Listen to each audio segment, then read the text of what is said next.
Welcome dear students. In this lecture we will see how to balance chemical equation.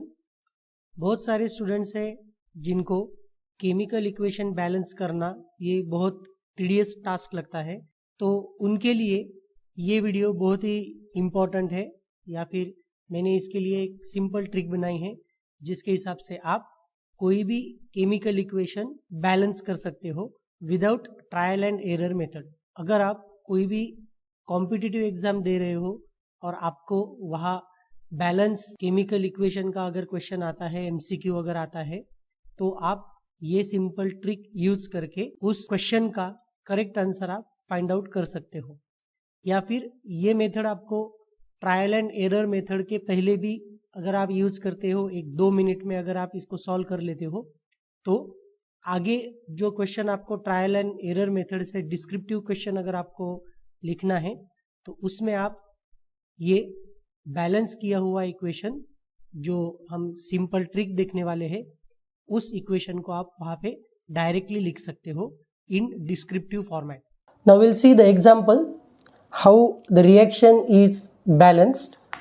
We'll see the example like this: CH4 Cl2, this gives CCl4 and HCl।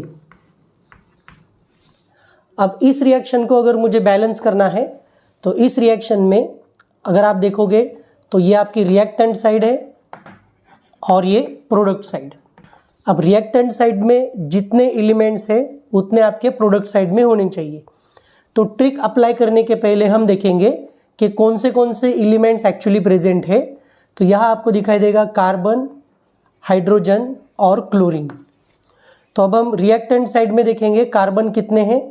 Carbon है 1, hydrogen है 4 और chlorine है 2। Similarly अगर आप product side देखोगे तो product side में carbon है 1, क्लोरीन है 4 और इधर एक मतलब 5 क्लोरीन हो गए, ओके, और हाइड्रोजन हो गया 1। तो अगर आप रिएक्शन देखोगे तो रिएक्टेंट साइड और प्रोडक्ट साइड ये आपके बैलेंस नहीं है। क्यों? क्योंकि यहाँ हाइड्रोजन बैलेंस नहीं है और क्लोरीन भी बैलेंस नहीं है। तो अब हमें क्या करना है, इनको बैलेंस करना है। तो इसके लिए आप ट्रायल एंड एरर मेथड देख सकते हो। ट्रायल एंड एरर मेथड में आपको बहुत सारे स्टेप्स लिखने होते हैं। तो उससे पहले अगर आप ये जो मैं आपको ट्रिक बताने जा रहा हूँ, ये ट्रिक अगर आप फॉलो करते हो तो आपको ये जो क्वेश्चन अगर आता है तो ये सॉल्व करने में आसानी होगी। Okay, so will see what is the trick that is to be applied for such type of equation. Now we'll see the trick behind this particular equation. के लिए मैं पहले क्या करूँगा, इस पैरामीटर को मैं A कहूँगा, इसे B कहूँगा, इसे C और इसे D पैरामीटर कहूँगा। ओके, तो अब मुझे ABCD क्या आना चाहिए यहाँ पे, ये मुझे कैलकुलेट करना है। अब आपको मैथमेटिकल इक्वेशंस में एंटर करना है। तो सबसे पहले फिर से हम लिखेंगे एलिमेंट्स कौन से हैं। तो एलिमेंट्स है मेरे पास कार्बन, हाइड्रोजन और क्लोरीन। तो मैं इसे लिखना चाहता हूँ कार्बन, हाइड्रोजन और क्लोरीन को। ओके, तो कार्बन मेरे पास A, तो A इक्वेशन के हिसाब से A मतलब कार्बन एक ही है आपके पास, इसलिए मैं लिखूंगा सिर्फ A। ओके, तो A के बाद हाइड्रोजन लिखना है हमें। हाइड्रोजन कितने आपके पास, 4 है, तो ये 4A मतलब 4A आ गया। क्लोरीन है क्या इसके साथ, नहीं है, तो A यहाँ पे नहीं आएगा। दूसरा है आपका क्लोरीन, तो Cl2 है, Cl2 क्या है, B के लिए मतलब 2B आएगा, ये क्या आएगा आपका 2B। ओके, अब हमें लिखना है एरो के राइट हैंड साइड के एलिमेंट्स। तो इसके लिए मैं क्या करूँगा, इसको इक्वल टू करूँगा। ओके, हर एक को इक्वल टू आएगा।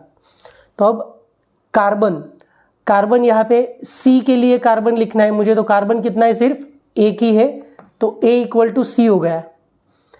हाइड्रोजन देखो, हाइड्रोजन कितने हैं, D के साथ सिर्फ एक है, मतलब सिर्फ मैं D लिखूंगा।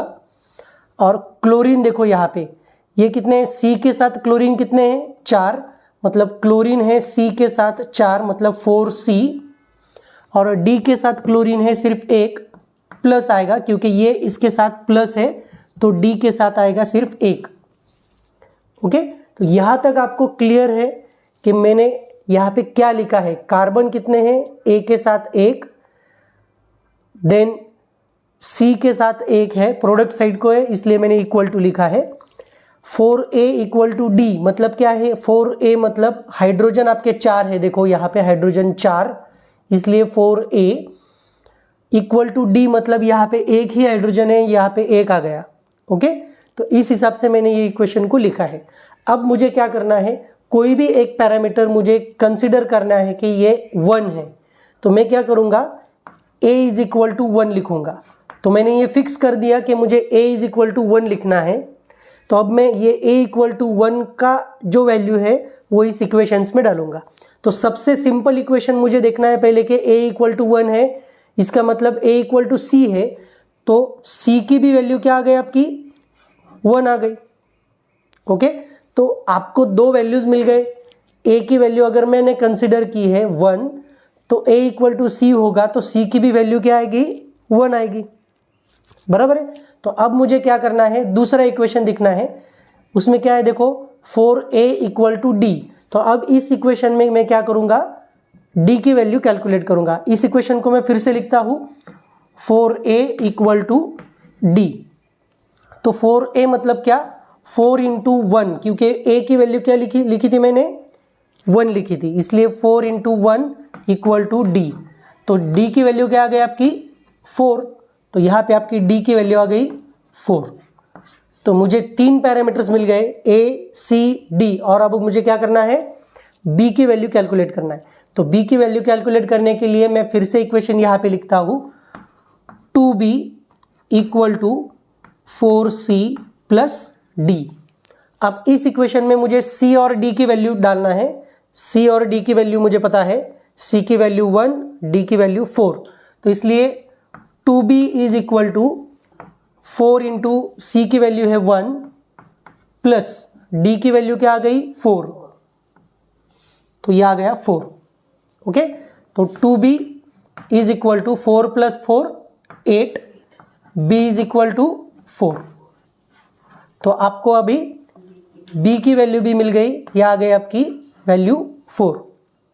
In this way I got here the values of a, b, c और d।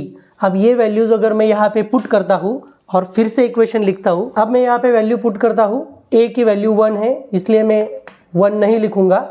आप अगर लिखते हो तो भी चलेगा, नहीं लिखते हो तो भी चलेगा। तो मैंने 1 की वैल्यू यहाँ a की वैल्यू 1 डाल दिया, प्लस b की वैल्यू कितना है देखो 4, मतलब ये आ गया 4Cl2, that gives you c की